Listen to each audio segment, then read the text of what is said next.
Okay, good morning, everybody. How many of you guys have gone to the desert and seen dirt bikes drive around, ATVs, and most importantly, dune buggies? Have you guys ever wondered if there's any major dune buggy events, like motocross has the dirt bikes? Well, today I'm going to outline the three major dune buggy races, such as the Baja 1000, the Dakar Rally, and the Russian Northern Forest. So this is the Baja 1000. The Baja 1000 is the most popular one since it takes place in Mexico's Baja California Peninsula. A lot of Americans go down there to race. It takes place from November 14th to the 17th of every year. Usually it starts in Ensenada, but also it can take place in Tijuana or Mexicali. It's over 1,000 miles and it ends in Baja, the very end. This race is a point-to-point race, which means it starts from one place and ends in another. And the terrain in this race is a lot of rough hills, a lot of dangerous rocks, a lot of falling rocks, and most important, the weather. The most important when the drivers are racing is that sometimes there is sabotage on the races, because a lot of the people that fix the race try to get their drivers to win the race. The most popular vehicles in this race are called trophy trucks, and I'll show you pictures of that at the end. The reason why they're so popular is because they're designed for off-roading from trucks. Most of the trucks are designed for off-roading, but most of them are very expensive to build. They cost about $100,000, and most of the cars are sponsored by Monster, Rockstar, and other auto parts. But you can also race ATVs, quads, and other dune buggies. But usually the people that win these races are dirt bikes since they're more durable and able to go through the terrain. So next, this is the Dakar Rally. The Dakar Rally takes place in South America. It starts in Peru, it starts in Lima, and it ends in Santiago, Chile. It's a two-part race. It starts from January 4th to January 19th. It's the reason why it's a two-part race because it's such a long race and it goes through two countries. This race has a lot of grueling deserts and also goes through the jungles. This terrain is mostly difficult for dirt bikes because there's a lot of rocks and they end up popping their tires. The vehicles you can drive in this race are the bikes, you can do quads, trucks, and they must be off-road vehicles. The people that do these races are 80% are amateurs because it's mostly a popular sport down there. And then there's only 20% are professionals.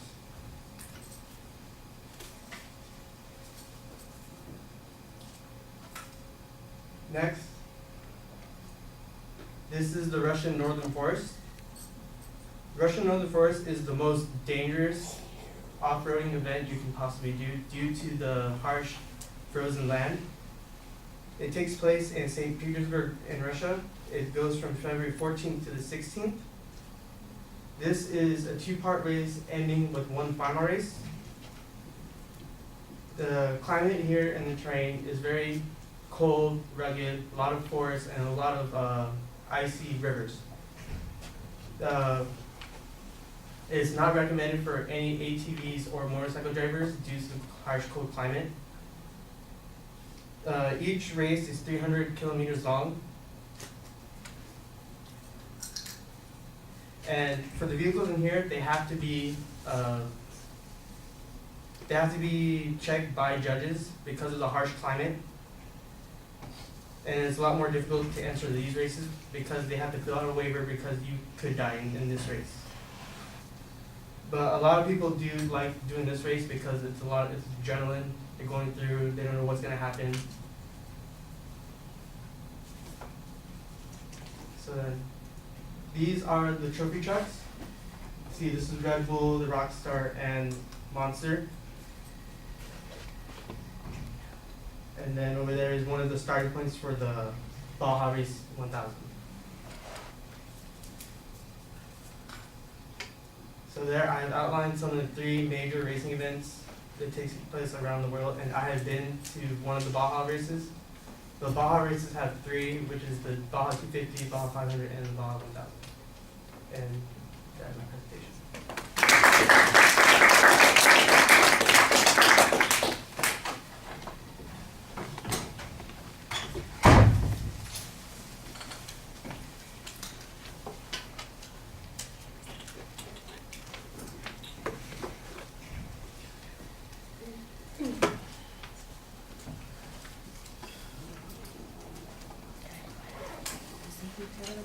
Yeah. I thought your introduction was really interesting and really well organized. Right away, we could tell what you were talking about. And I like the visual at the beginning because you can see what you were talking about as well. Your visuals really help to see the types of, I guess, races that were taking place. The thing that kind of threw me off was when you were talking about the Liberty trucks and you had them at the end. I think it would have been more effective if you would have had the picture when you were talking about them, but other than that, it was really well worded. You can tell you were reading off your note cards, so you kind of paused a little bit, so if you can just probably go over your speech a little bit more, that way you don't have to pause as much to read off your note cards. But other than that, it was really good.